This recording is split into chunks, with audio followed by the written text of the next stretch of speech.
right, welcome in, hockey fans in the Desert Southwest, to another episode of What Drives You, presented by our partners over at Mdrive. Scott Strandy here live in the Arcadia Ice Arena, the home of Grand Canyon University Hockey. I've got the head coach, the director of hockey, the carpenter. I've got a little of everything, and Danny Roy with me. Danny, welcome back in. Hey, thanks for having me. Okay, so here we are, right? It's July now, and COVID-19 hit us in March, and we've gone through this whole thing. When I say we, I mean the entire world. I want your thoughts first and foremost about when everything hit, what went through your head, and what did you start thinking about the hockey program and everything that goes with it?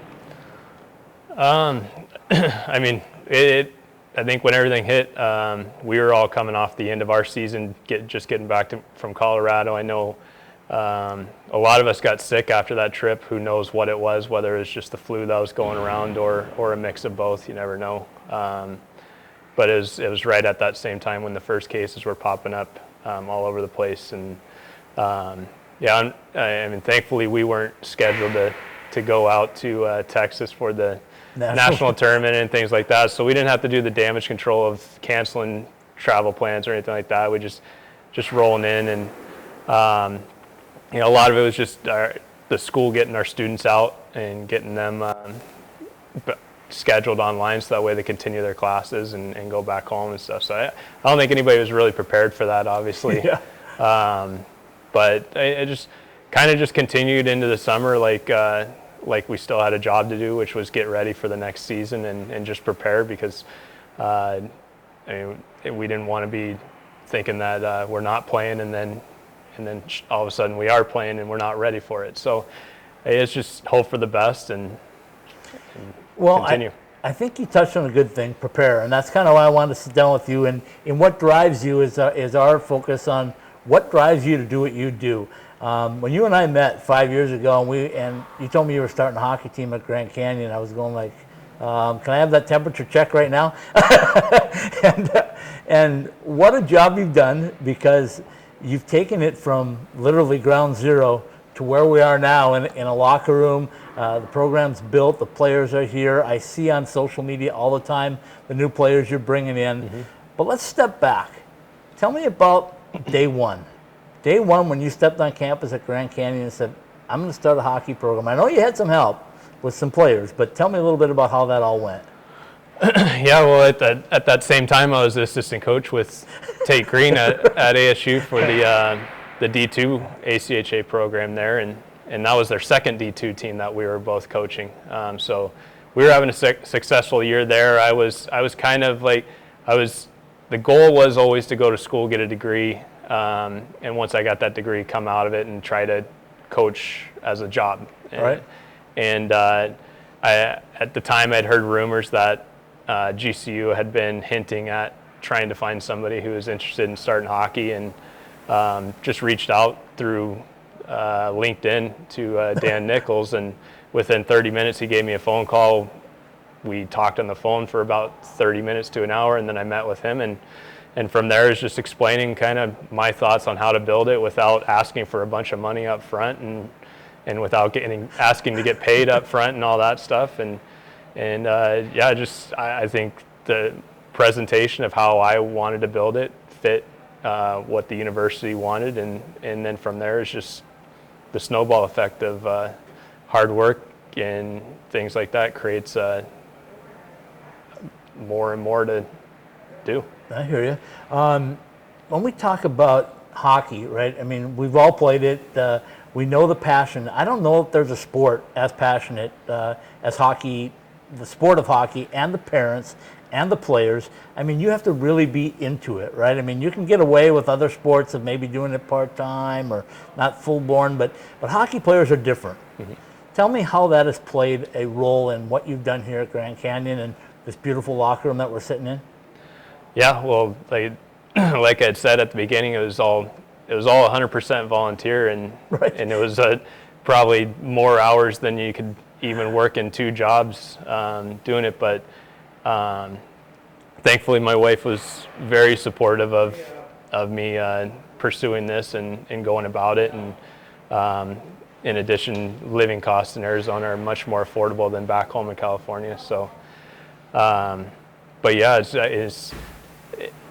if you enjoy doing it, the work doesn't seem like it's work, and I think that kind of goes hand in hand with the reason why we play the sport, and Right. and what draws us to sticking around and helping. Like you look at the youth hockey coaches, and they put everything they can possibly put into it, knowing that they all have 40-hour plus a week jobs, plus families and things like that. And lives. Yeah. So yeah, it's trying to find the balance there without seeming like this is all I want to do every single day. But no, it's been a passion. It's been something I've been hooked to since I was 6 years old, and as soon as I figured out that I wanted to coach, going through college and everything was pretty simple. 5 years ago when I started IcetimeHockeySouthwest.com, and people wanted to take my temperature because they thought I was crazy. They was going like, there's no reason for you to get this involved in it. And I met a guy named Greg Powers, and he told me what he was going to do as an NCAA coach. And from day one, sitting on that couch at ASU, I knew that that things were going to go a right direction. Mm-hmm. What I didn't realize is how big of a reach he has and his coaching tree, and the second part of that was he told me I rated the ACHA D1 program at Arizona State to start a program. Getting back to GCU, you have to start from scratch, right? You build a D3, a D2, and not a D1, and you took your lumps a little bit this year in D1 just because of being new. But tell me what that's all like, and how do you put it all together and go, this is my master plan 5 years later? Well, it starts with a vision first. Right. So I had the vision. I've been around the league long enough to know what to expect and who your opponents are and what caliber players you need to start off and be competitive enough to create foundations to build off of. So throwing together a 5-year building plan was pretty easy based off that, and it was obviously we need to have one team first to start off with, and then what do you want to do the second year? Do you expect to have that grow into 2 teams? And the 2 teams were adding the women's program in there, and then from there it's as you have a freshman class that has now turned into a sophomore to a junior and so on, and then you're bringing in more freshman players. So where are you going to put those guys? Because right. I don't necessarily want to cut everybody. I want players to have the opportunity to put a jersey on and play against another university while they're playing for their university. I know one thing Greg used to like to say was ACHA hockey's not club hockey. Right. When he was playing it and coaching it. Because it's not, we are playing for a university and we're playing against other universities. So the opportunity to give our players the ability to do that is a big reason. So that's kind of where it led each year, just kind of just a little more each season. And the goal was by year 4 to have a D1 ACHA and a D2 ACHA and have the D1 women's. And we were right there. We hit it right on the money. So now year 5, the plan wasn't to add teams. It was right. Now to have a competitive season and get to a national tournament. And now I get to look forward to what the next 5-year plan is. Okay, so building a team is one thing. Building this locker room, finding a place to play, doing the budget, doing all that stuff is another role that you have to wear, a shirt that you have to wear, I guess, in addition to the coaching part of it. So let's take a quick break. Let's come back and let's talk about this building that we're sitting in, this new locker room, and let's talk about just how difficult it is, especially in the middle of a pandemic, to put together a schedule and a bunch of players and all that good stuff. So we'll be right back with Danny Roy talking what drives you from our friends at Mdrive. Hey, Michael here from Mdrive. My dad, a world-class scientist, actually made Mdrive for himself to stay active and continue enjoying life. And yes, Mdrive supports healthy testosterone, but it's so much more. Mdrive is the everyday supplement to fuel your drive with more energy and more strength. Listen, we'd love for you to try Mdrive too. Visit mdriveformen.com and we'll give you 20% off your first purchase. Just type in the code DRIVE at checkout. Refine your prime with Mdrive. All right, we're back in. Scott Strandy here in the beautiful locker room at Arcadia Ice Arena for the Grand Canyon University Lopes. I've got Danny Roy still with me. We're talking What Drives You, presented by Mdrive. Okay, Danny, where do we go from here, right? You told me how we got here, but now we have this beautiful locker room, and you told me a little insight about how this all came about, but tell everybody out there just what it's like to run a program yourself. Yeah, well, a lot of work goes into it, not just coaching, not just scheduling, budgets. I think my philosophy is the program that you want is what you make it. And all your players are going to see whether or not you're full of it. Yeah. Based on that effort that you put into it. So we try to tell our players that the goal is always to make the program better when you leave than when you got here. That doesn't have to just be over the course of your 4 years. That could just be within that 24-hour window of coming to practice and then leaving, heading back to campus for the end of the day. So. Part of this locker room build and the expansion on this was just making our experience and our home here at the rink better than it was the previous year. In our first season out at Peoria, we had a tiny closet in the corner. That's where the coaches got dressed, but that's also where all the players stored their gear. So right. It smelled terrible and it was really tight. And then the next year I thought it was a smart idea to get a storage container, a shipping container, and put it out back. And it was because it pulled all the stuff out of that closet. But what it did was it cooked all the gear and sure, and this is made a desert, it right? Yeah. So we went from that to moving over here to Arcadia, and this upstairs space was available. And that first season, we just kind of made it a big open room that. We had stalls, but our players would just keep their stuff in the stall and then take it down to the locker room every time they came here. We still had the gym space. And then the next year, which was this last season, we wanted something a little more or at least a little more dedicated to our players, so that way they could get dressed up here without having to walk their gear up and down the stairs. So we just took the stalls and kind of made the walls themselves and formed it, and it worked out great. I think the only areas where like the shower was definitely small and wasn't practical, and the bathroom and shower weren't attached to the locker room, so having to walk outside the locker room to get to that, knowing that we have a men's and women's locker room upstairs together. So the big thing was just this year was to make it a little more of a permanent feature. To really give ourselves a home here, to give our players a home away from home when they get to the rink, and we have the locker room. We've added bathrooms. We have a larger shower now, and we'll have a little players lounge with a TV, and we have the gym space still available to still do workouts, Nice. and then a coach's room. So I think only a handful of guys who are still in town have stuck around, and they put their elbow grease in with me and helped out, and we're pretty surprised to see how much I know construction wise. But they're really the only ones that I've seen in person. So that's the big one is to be able to see players when they come back off break and they think they know what to expect just by looking at pictures on Instagram and Twitter, and then they walk in and they're blown away by the difference from it was the year before. Well, I can tell you I was blown away when I walked in, and I've followed your pictures. I've talked to you a couple different times. I asked you to come on a couple different times. You said, not yet, not yet. We got to do some more work. I said, who's doing the work? And I got a text message back from you, and you said, me. And I'm going like, you're doing all this work, of course, with a little help. But tell me about your construction skills. How did you end up being able to construct a locker room? Oh, I mean, right out of high school, went and worked for a friend of my dad's who is a carpenter, and worked for him for about a year, and then from there went over to my uncle's company, which is a heating and air conditioning and sheet metal, and most of his work is all new construction. Okay. So the ability to see a house being built from ground up and stuff.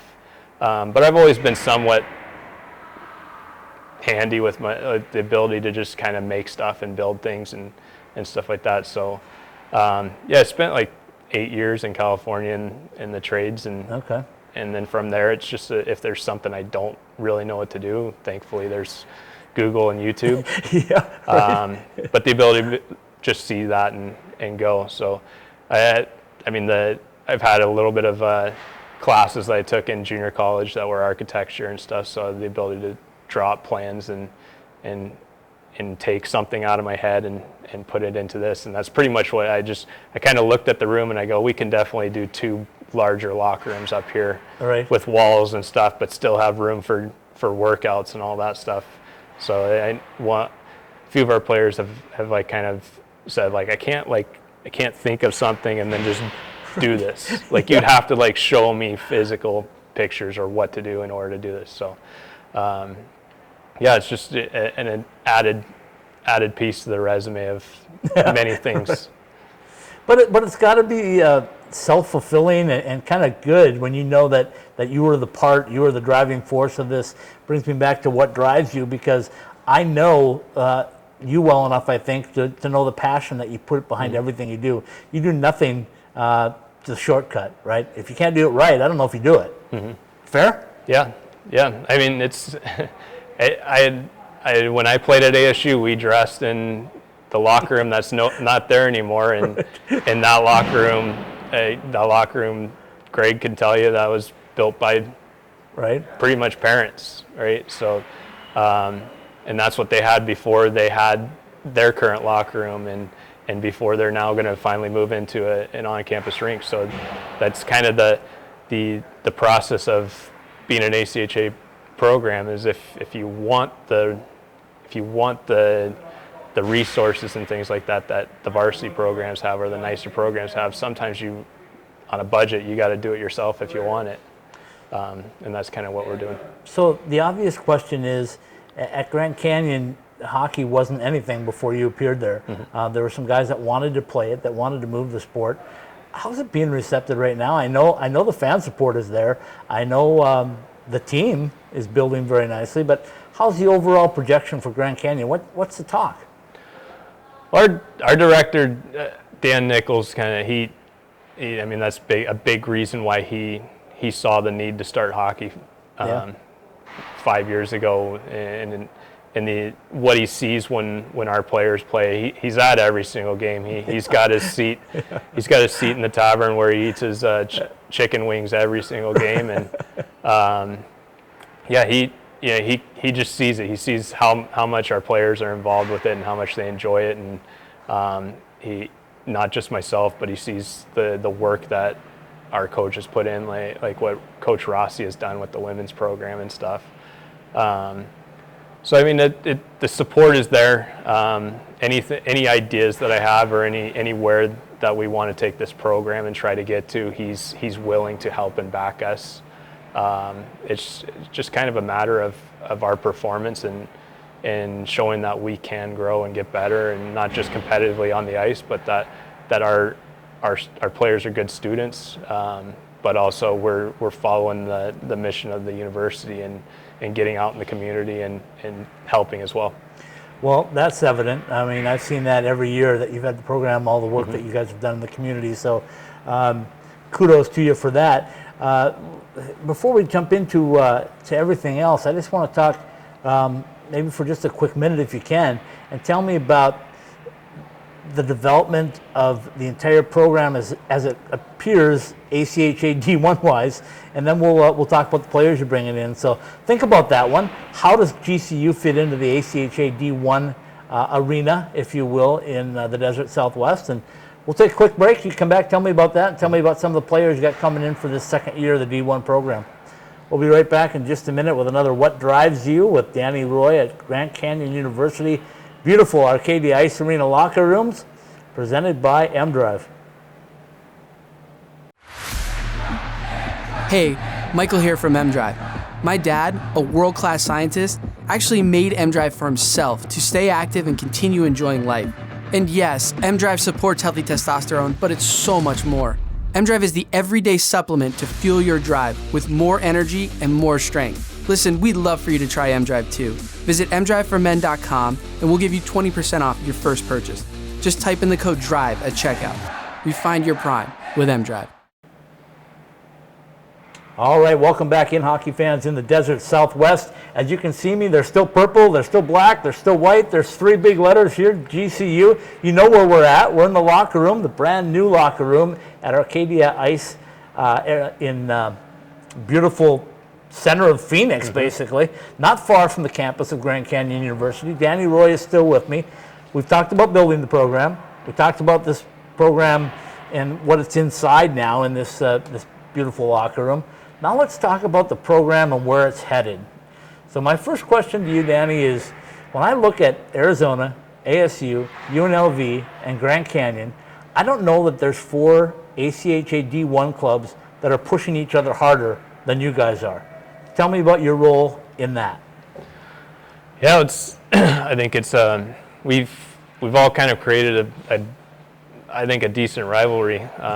We haven't played teams like Arizona State and UNLV as much as we played U of A, and we've been a D2 team a little longer. But the little bit of time that we've played those teams, we definitely step up in those games, in those series. I know those guys have been here a little longer, so they definitely don't want to lose to a team that's new and upcoming, and we want to try and show that we're the better team, or at least going to be the better team here in the Southwest here and D1. So yeah, it's I think we're all scrambling and we want to finish not only highly ranked, but we want to be the team that gets the national championship. Now we're all in the same conference, and to see who can win the conference. I know U of A's got that 2-time deal right now, but we'd like to take that away. And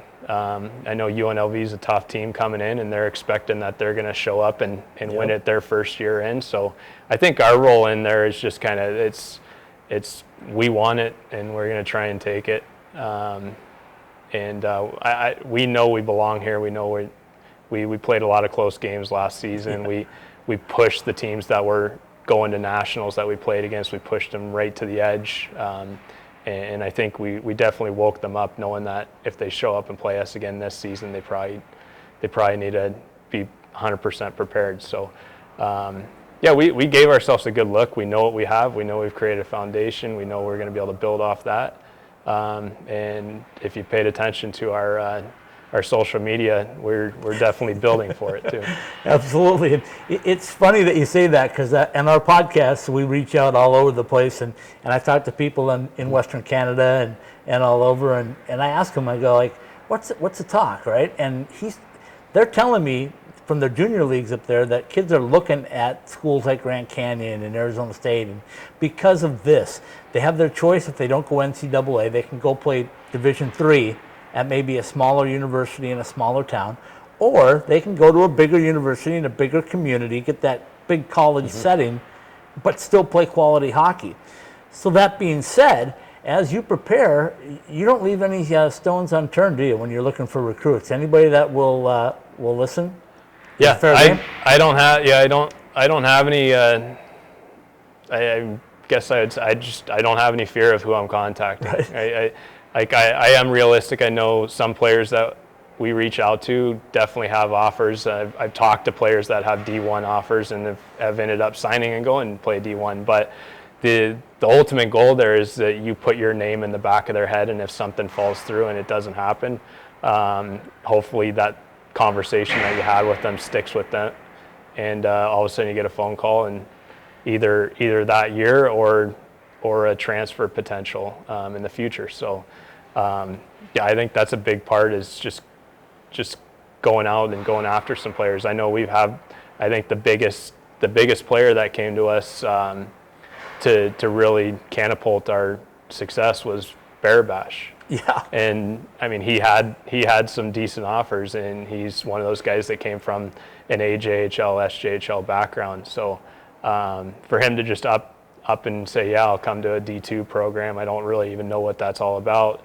to get here, and without recruits like that, we don't grow as fast as we have, and we don't get to the level that we've been at.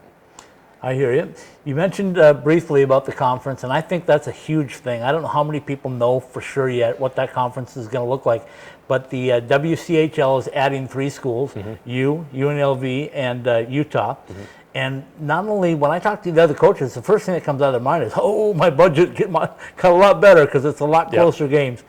But It brings on a conference championship with an auto bid into the national tournament.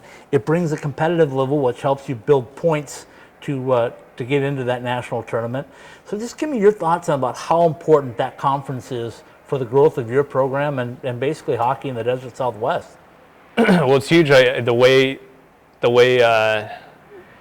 they've structured it now by adding the two teams, making an East and a West, definitely made everybody's budgets a lot cheaper. Yeah.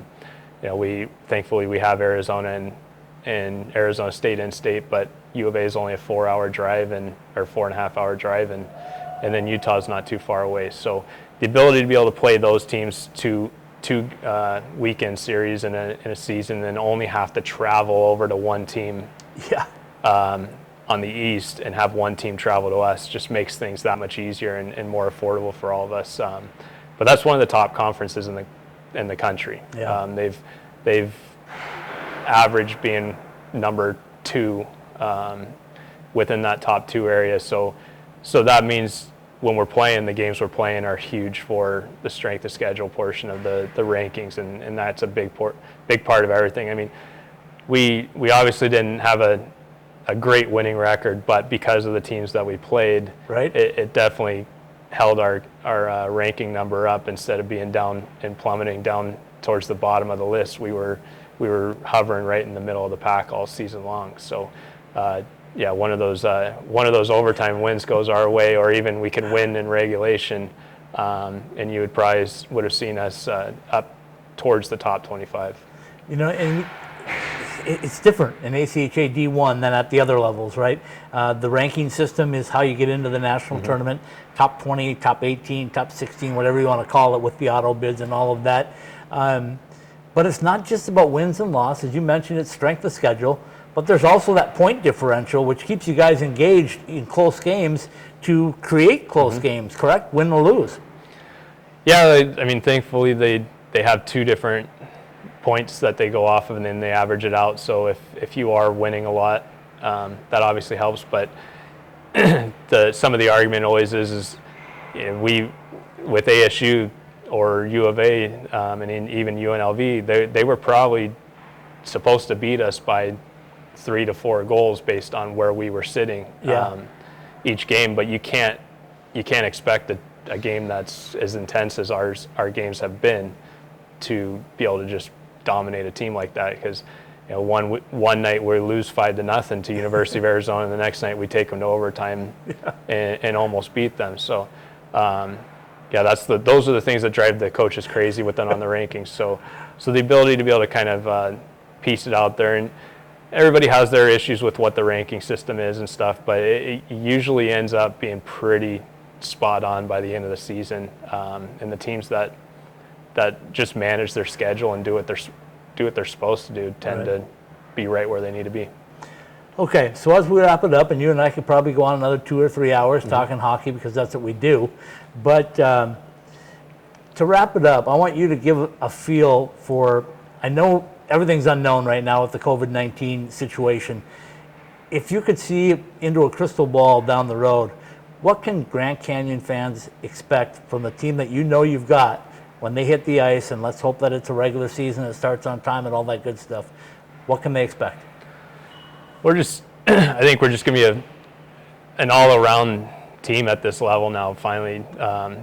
The ability to have 4 lines and even past that to jump on the ice and play with anybody, and even teams like Minot to actually press them and try to surprise and beat them. So it'll be exciting. We've got all the guys who are returning that were a big part of our scoring in competitive games coming back, and then we've got some new players coming in, and even we've got some players that are hoping to push and make the roster. So there's a lot of guys who are hungry to be a part of this program. I think the D2 team is also going to be right back where they have been in the past, and highly ranked and pushing for the regional tournaments and stuff like that. So I don't think it'll matter who you come and watch. The jerseys all look the same for our teams. Right. I think it'd by be a design, great game. Correct? Yep, by design. we want anybody coming in to basically walk in and they're not going to know whether that's D1 or D2 game. It's a GCU game, and hopefully they'll want to come out the next time they see there's a GCU game on. I like it. So I can't wrap up a what drives you without asking you that simple question. Danny Roy, what drives you? I put you on the spot. Yeah. I put you on the spot on that one, but just give me some insight, because I know what drives you, okay? I know that it's the passion for the game. It's the love for the game. I think it's. But you love this university too, don't you? Yeah, it's hard. Like that's what it's hard to piece out one thing, but I think it's the majority of it, and I think I touched on it earlier, was just the players and the ability to give them the best experience possible. Like I said, not everybody's playing NCAA. We are not an NCAA sport on campus, but somehow trying to each year give them the feel of some of those resources that those players get to have, and as you can see, that's what part of this the locker room was meant to be. Well, I'll tell you, I'm looking forward to this season, so I got my fingers crossed that we're going to start on time and that things are going to happen, because I think this is going to be the best ACHA D1 season in the history of it in the Desert Southwest. So, Danny Roy, thanks for joining us on another What Drives You, presented by Mdrive. Tune in a couple of weeks for episode number 2 and see what's cooking in the Desert Southwest.